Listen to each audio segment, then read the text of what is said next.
Me? Where? Otoke?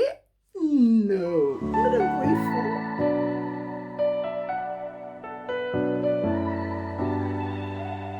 Welcome, Marvel Moms. Welcome again to my channel. Hi. How are you doing? How are you coping? Mwah. From me to you. I have missed ya. So I'm going to give you some tools on how I am self-loving myself. So if you've been following my channel, thank you for subscribing. If this is your first time, subscribe. So anyways. So if you follow me, you know that I suffered mental health. I'm not talking about just any ordinary mental health. I was actually diagnosed with hypothermia, which is a mild version of bipolar. Okay. And that was because of situations that were happening around me. So I'll talk to you more in detail about it later on. My mental health was caused mainly by the situations that were happening around me. And it was because of the fact that I couldn't handle the whole postnatal depression plus what was going on in my life and everything else. So it was a situational issue, and I had to deal with the situation, and I had to find ways to deal with that situation before I can heal. And I managed to get through it through counseling. I always talk about counseling, and I think many people go, "What? Counseling? What? What? Who? How?" You don't need to go to a person you know to do counseling. It can be somebody outside of your circle who can actually help you through talking and giving you practical tools to deal with what you are going through. Before my mental health, I used to be an emotional person. What? Let me explain, okay? So, I was that girl who would take every word you say to me to heart. I would sit there and analyze everything someone said to me. Every negative thing had a place in my heart, and everything that was positive that was said about me, I just thrashed it like, it's nothing. Do you understand? They're telling a lie. I couldn't trust people.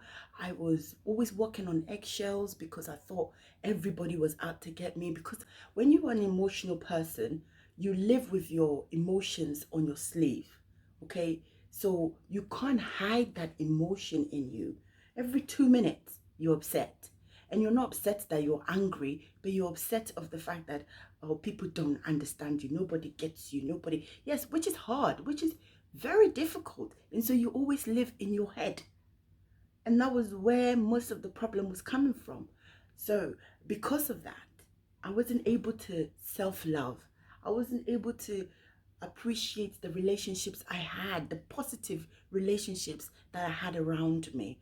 I couldn't appreciate the people who had, you know, sacrificed for me.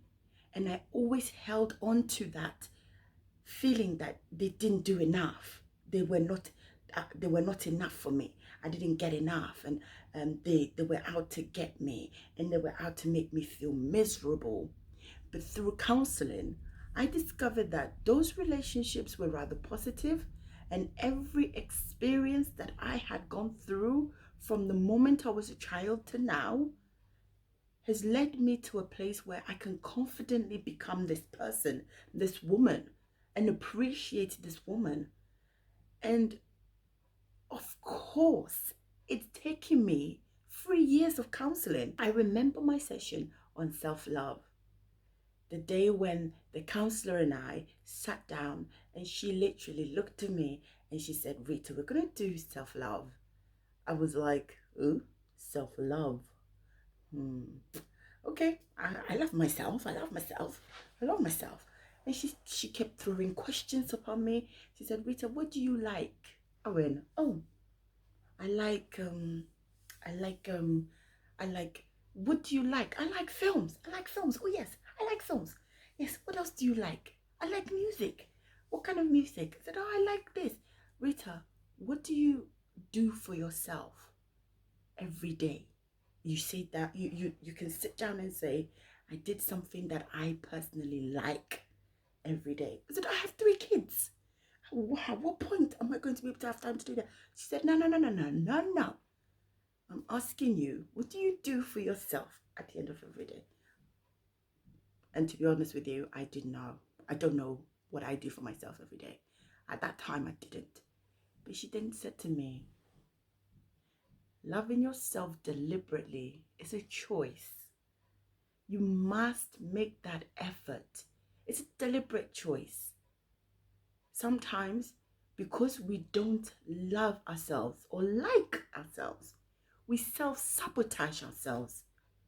And some of the things we sabotage or abuse ourselves with is food, is lack of exercise or being active, is the inability to really appreciate the form of body we have.